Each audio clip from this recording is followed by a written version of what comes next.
Hey, what's up guys? I'm C Love. In the last video, I showed you how to make these patio chairs out of pallet wood, treated pine from the home improvement store, and rough cut eastern red cedar. These turned out great, and it sure is nice to have a place to sit down when you get finished with the project. Up today is going to be the audio from the first ever interview that I was the subject of. My new great friend Brooke reached out to me to see if I would be on her podcast, and of course I said yes. She talks with up and coming YouTubers to find out more about who we are, what we know, and what motivates us. This was a great opportunity, and I wanted everyone to be able to get to know a little bit more about me. Make sure to check the written description below for a link to her channel. During this time, I'll show things that I've worked on and built during my lifetime, and I'll include some pictures of builds that subscribers to this channel have completed. Come on, let's check it out. Now I'm joined by Curtis Love, aka C Love. Hello, Curtis. Thank you for joining us today. Hey, thanks so much for having me. I'm very glad to be here. Heck yeah, and I was so excited for this interview. And I don't want to get into that right now because we don't even know who you are yet. So can you tell our audience about you and your channel a little bit? I make simple woodworking projects and educational videos, DIY projects, and I try to make myself as available as I can to, help with, questions and other things that people may need help with on their projects. We're all winning today because we got you on the pod. So want to get into our interview? Very good. All right. So I originally found your channel because I was myself looking for a woodworking project, and I found your floating bed, which I do plan to make. I have not made it yet, but I actually watched a lot of bed tutorials because I usually like to make my own things if I can. And yours is the best, I will say. So I'm like, I got to get this guy on the pod. So thank you for coming. Cool. Well, thank you. Thank you so much. I appreciate it. That the floating bed frame has been crazy popular, much more than I ever could have anticipated. That started, I'd say, summer of 2019. I wanted to make a bed frame that didn't have any posts. Winding back just a little bit. When I was a little kid, my mom kicked the bedpost the night before she had to start a new job. So she had to smash her foot into her shoes and go to her new job, and that some kind of traumatized me some kind of way. So some years later, I wanted to build something like a floating bed frame, and that summer I looked for tutorials myself on YouTube. And there just wasn't anything that was, super easy to follow. Like, just normal person couldn't just go and do it. So I just took some videos on my iPhone and smashed it together and mailed it to YouTube. And, now I'm here on my first ever podcast interview, and this is super cool. I'm just beside myself. Yeah. Okay, but can I ask about what happened to your mom? Did she break her foot on the bed or what? So she, it seems like she broke her pinky toe. If it wasn't broken, it was definitely, dislocated. It was all kind of, colored and just not cool. And then smash it into a shoe and have to go and start a brand new job on the next day and stuff. And that, understandably, that did things to me. So, yeah. I don't know. I'm glad that I've offered some kind of option for a bed frame where people don't have to worry about that. At this point, I'd say certainly hundreds, maybe thousands of people around the world have replicated this style of floating bed frame, and I'm super happy that none of those people are going to break their toes on a bedpost. That's really cool to me. Yeah, so true. And you added the light up feature, which I love, and I can't wait to do to ours, because talk about not stubbing your toe. You can literally see where you're walking. Exactly. Yeah. Amazing feature. Tons of parents, dads and moms alike have messaged me and told me, hey, I'm going to build this for my daughter, my son, or, my daughters. And some of them send pictures of their finished product. And it's so cool knowing that there's lots of people out there that are real happy because of what they found on that channel. Nice. So let's talk about when you started your channel. When was that, and why? That was October of 2019. I think I posted my first video on the 10th.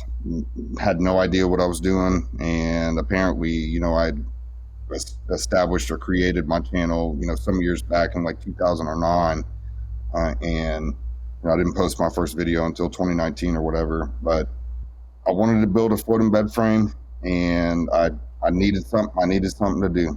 I needed to fill up my time. I have the ability to shoot videos on my iPhone. I've got iMovie on there. Of course, all the iOS devices have iMovie. So took the clips, smashed them together in iMovie, and well, like I said, no idea what I was doing, and just posted it on my YouTube channel, and we're gonna roll the dice and see what happens. And it it really took off. Wow, that's crazy to hear that your first video took off like that. Usually people say it was like my 100th video. I was really grinding for a long time.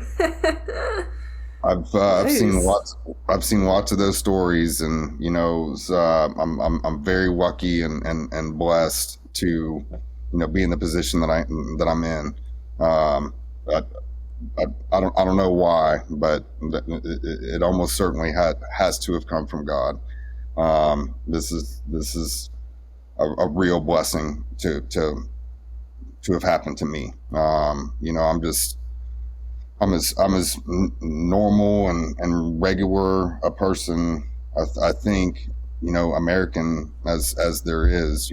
I go to my day job, and I work, almost 50 hours a week, some Saturdays, and I do things that normal people do. I just happen to YouTube also.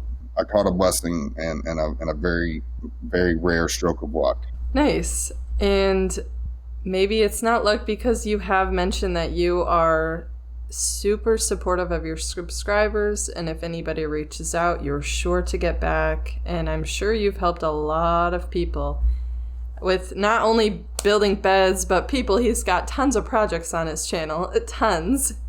Right. Including jewelry. So yeah, absolutely. So I do try to make myself very available. I don't always get to reply to my messages and comments and stuff like that as quickly as I'd like to. But if somebody's going to take the time to send me a message and ask for help, or just tell me, hey man, I really appreciate what you're doing, I'm gonna take the time and reply back to them, and like they're a person. I try very hard not to cookie cutter reply to anything. So what is it like helping people remotely when they reach out to you? Are they having questions about like actual woodworking? Yeah, they do. A lot of times they need help with like the dimensions on the floating bed frames. Obviously, that's, if you look at the videos on my channel, those are the most popular ones. The queen size is my personal. That's why there's 3 videos for that, and then I just built the king size and the full size just to show people how to do it. And the king size is super popular, so I built a headboard for that one too. But sometimes they'll have questions about like sanding techniques. By and large, it's the floating bed frames for right now.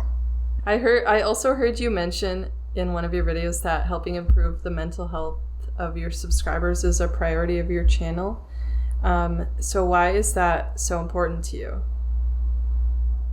Oh man, this is a really good one. I never ever could have anticipated the popularity of the floating bed frames, but when people started telling me, Curtis, this is my first build that I've completed myself, or I just needed something else to build.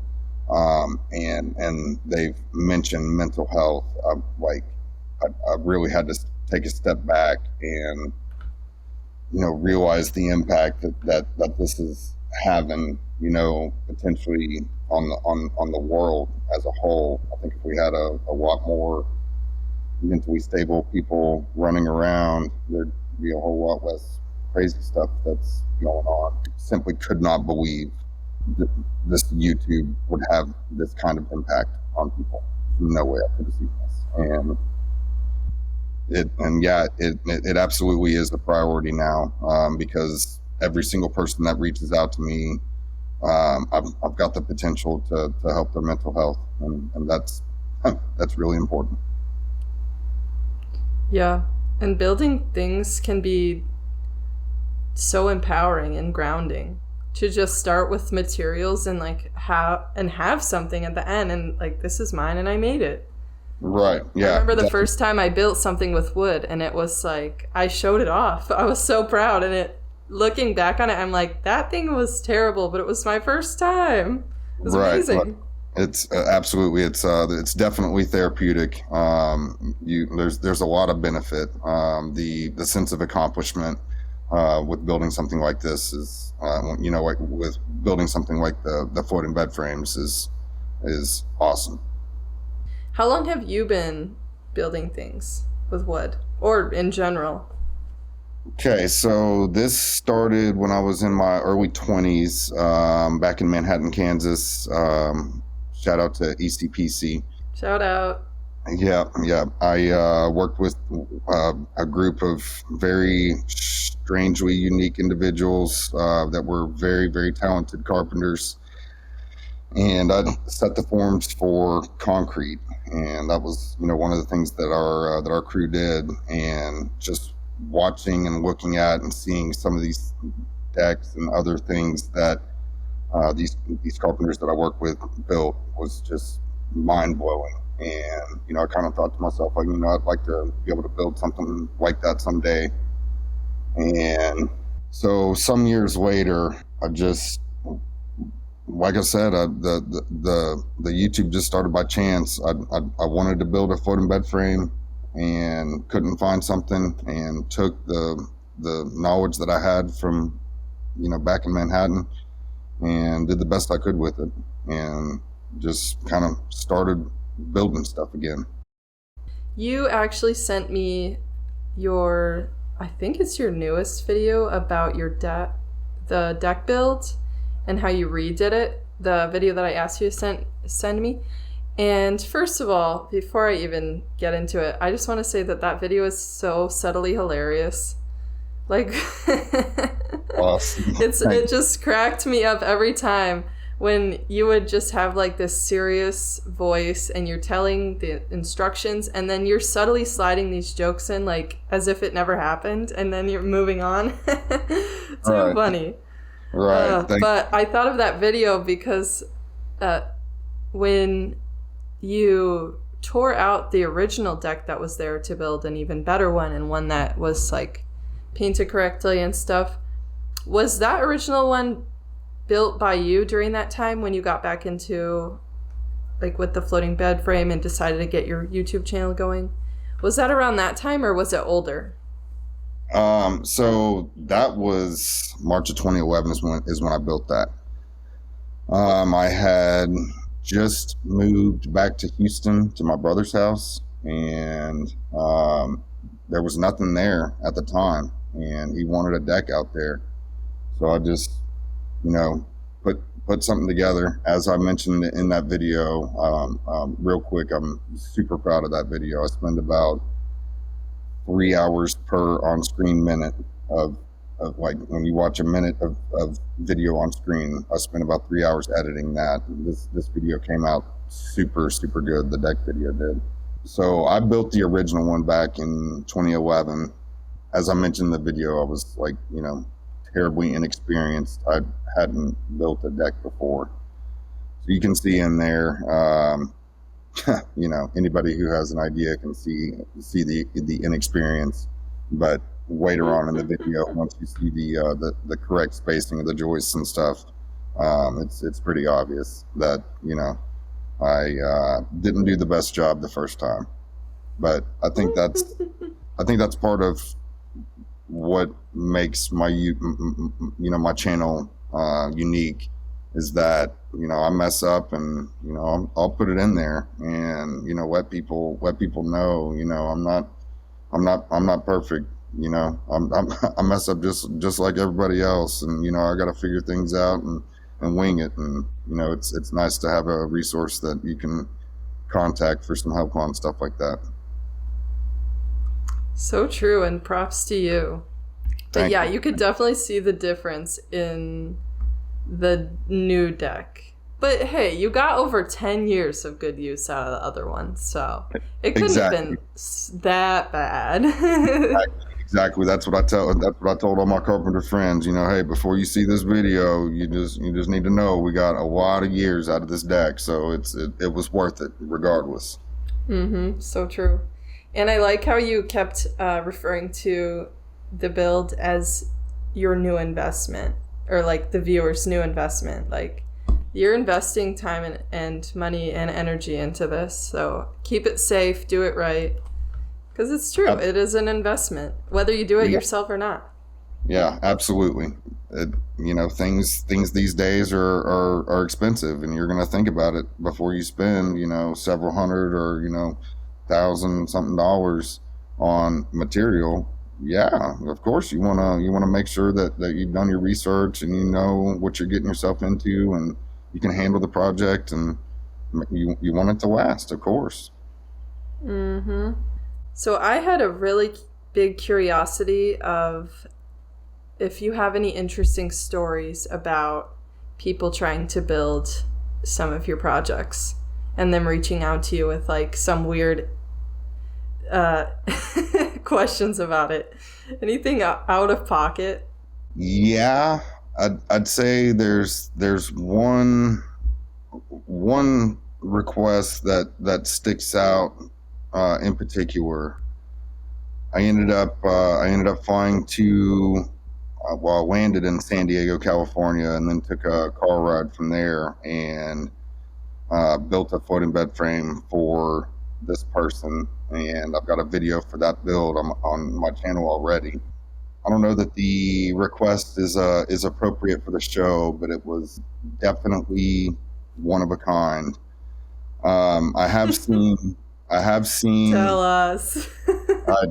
I probably shouldn't. I wanna keep this Okay, needs to be safe for everybody. I have seen that's some fair. very, very unique, modifications. People with carpentry experience already will build, like different modified headboards and drawers in the storage below. Put different finishes, different lights, and incorporate, outlets and stuff, like super, super cool stuff. If you want to spend the time and effort to do that, I try to keep my projects, a little more on the beaten path, so as to not run off, too many people. When it starts getting too cumbersome, people are just going to navigate away, because they don't want to spend that much time and effort on it. So true. Because if they need the DIY, they probably aren't super experienced themselves. Or at Exactly. least that's where I'm coming from. Exactly. Yeah. If they're having Home Depot cut the wood for them, then yeah, they're probably not installing outlets and electrical stuff. True. Okay, so this you mentioned to me off camera before our interview, but you were working on translating your videos to Spanish. Will you tell us a little bit about that? Yeah. So my very, very great friend, Leo, he's the translator, and I just kind of had the idea one day, let's see if we can reach a larger, like, Latin American audience. So we started translating videos from the main channel and posting on a second channel, and that's Cyboran in Espanol right now. We've only posted one video on there. It's the king size foot and bed frame, but that was 200 and something days ago right now. But people are subscribing to the channel. People are still watching it, and I get comments in Spanish. I use the translator app, and reply to them, contact Leo, make sure that I'm replying appropriately, and yeah. So it's cool. I talk to people from all over the world, and I love it. Wow, that's got to be hard because you don't speak Spanish yourself, huh? I actually do. Not fluently. Yeah, not okay. super fluently. But I can have short bursts of conversation. I took Spanish for 2.5 years in high school and didn't know that I learned anything. And just as the years have gone on, I've just tried to speak more and more, and pick it up. And I can speak it, somewhat well, but Leo's Dominican, and his delivery is awesome. So yeah, he's the better man for the job in this case. That is super cool, and it's like, shoot, should I do that? I don't think I could keep up. I'm joshing, but that is really cool. Props. Thank you. I want to ask a little bit about your process. So, how are you deciding on these projects? Because you did mention in a video that you're like, I'm just making random projects, really. I don't know what I'm going to be doing next video. So how do you even get to the point where you're like, okay, this is what I'm building? Okay, so this is a really good question. Pretty much I just post, whatever seems like it's going to be good, whatever I'm feeling at that time. I've got a running list of stuff that I would like to post at some point. I've got a shorter list of things that I would like to post sooner rather than later. Like one of the things that I've realized is regardless of how much time I spend on editing the videos, there's lots of other creators out there that are creating better things than me, creating better videos than me, and I realize and accept that not every single one of my videos is going to be a banger. I'm gonna spend the effort and try to make it funny, useful, educational. I want the viewer to get some kind of value out of it, some kind of way. I don't even want to build this thing, but I'm going to look at it anyways. And then they ended up laughing pretty hard 3 times. Like, okay, well, that was a win. So I really have I've got some idea, but I really have no idea what the next video is going to be most of the time. Too funny. Do you have like a suggestion box or anything that you have? I'll ask viewers to suggest projects in the comments down below. Sometimes I tell friends and people that I know, hey, if you see something that you think would be good, send it to me, a picture, a link, something like that. I'm always looking for new projects, new ideas, new stuff to build, even though I'm building like 5 things at once right now. You know what I mean? So yeah. I'm always open to ideas and suggestions. You want to see what I'm building right now? I do. It's not very cool, but I'm building a bunch of these little guys. This is a wooden frame, and this is a bunch of layers of towels, and it's a sound absorber.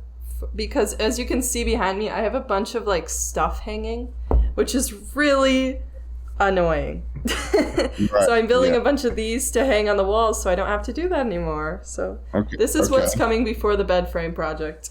Okay, so if I can make a recommendation, like based on the way sound waves travel, I think like a eggshell crate type of thing, like the insulation or whatever, would be like better for noise dissipation and absorption than having flat surfaces, because the noise will just bounce off and bounce back. But if you have the Oh. eggshell type of stuff over here, the noise travels into the valleys, and then as it's bouncing back out, it will get caught in the peaks. So check that out. Okay.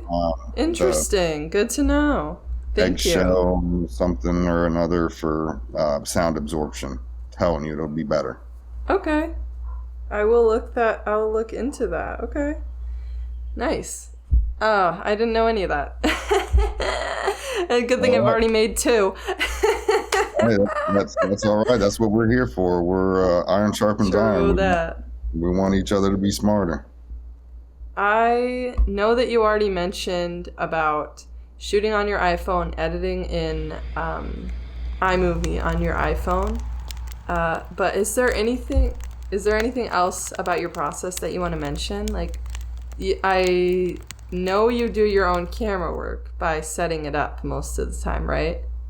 Correct. Yeah. So I So, do pretty much everything myself. I've since upgraded to MacBook Pro, and I use iMovie on that, and that's what I edit now. And that's what I edit oh, using now. nice. So um, I still capture. Right now, I'm still on the iPhone XS Max, the iPhone 10, 10 and a half or big one, whatever it is. But I capture Who on even that. knows anymore? I don't even know. So I've got an iPad Pro that my brother gave to me some time back, and occasionally I'll set that up. I set that up for the deck video, and I showed in there, even with my video capture, I've got a DIY style. I had the little offcuts or whatever sitting on top of the gutter, and the iPad's way up here and moving it and stuff. So yeah, capture on iPhone, AirDrop to the MacBook, put it in a folder, drop it in iMovie, and start running with it. I know that life well with setting the camera up. That is also what I do. Yeah, we've got tons of tripods. Same, and they're all being used to hold up my bed sheets right now to create this dome. Exactly. Exactly. You're gonna have your safety shield. Too funny. So, what is the wildest thing that you've ever done for YouTube? The wildest thing that I've done for YouTube is I caught an alligator, a wild alligator, with my bare hands.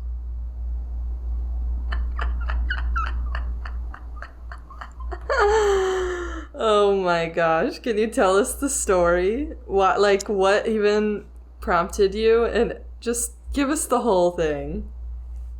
I actually Uh, have seen this video, but the listeners may not have. okay. So if you haven't seen the video, check it out if you want to. Don't do what I did.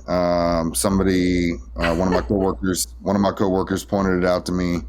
Uh, you don't snag a wild alligator out of the pond and then turn your back to the water. That part probably wasn't very smart.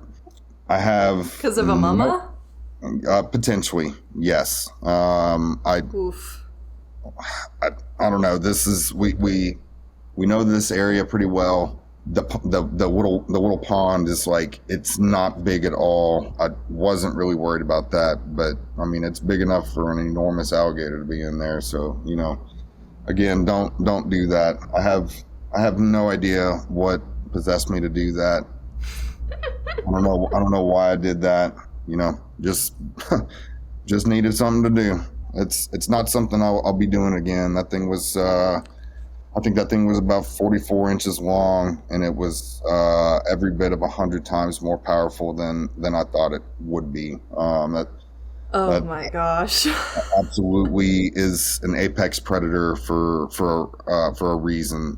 It was absolutely stunning how powerful that thing was. So again, I'll encourage you, don't go snagging wild alligators out of like anywhere. Don't ever do that. Don't do it. Listen to Curtis. And actually, so I am wildly afraid of alligators growing up in Florida. I had a lot of. My uncle liked to fake that he was getting attacked a lot, and I think that kind of scarred me. So I am super afraid of alligators. So I noticed right away when you turned your back. I was like, oh, what's going to happen next? Right. Yeah. So I didn't grow up around alligators, and yeah, it just seemed like a good idea to catch one and play with it for a little bit and set him loose. And I Like a saw him again. fish. Yeah, so I saw it again last night. Went down to the pond. He or she, it's still swimming around in there. And I bet it gave you a good hiss. That it could be interpreted that way. Yes. Too funny. Okay, thank you so much for so much of your time. I just have a few more questions for you before I let you go. I first want to ask, do you have any advice that you want to leave us with today? I guess for aspiring YouTubers, a couple people have reached out to me recently, asking where my success comes from. I'd say just you got to be yourself, show some personality, be genuine. You gotta set yourself apart some kind of way. I know that there's lots and lots of better woodworkers and more talented, and they've got teams of people working for them or whatever. More generally, if you want to be successful, you just got to be genuine and honest, and have faith in God, and trust that he'll take care of you and do the right things for you. Thank you for that. So, before we go, do you want to promote anything other than your YouTube channel? Like I said, this is my first podcast interview. This is super cool, and I haven't spun off any businesses or anything like that. So no, I don't think so. No. And that's the end of the interview. If you're still watching, I sure appreciate you supporting this channel like you are. I'm going to start posting again. I'll see you soon.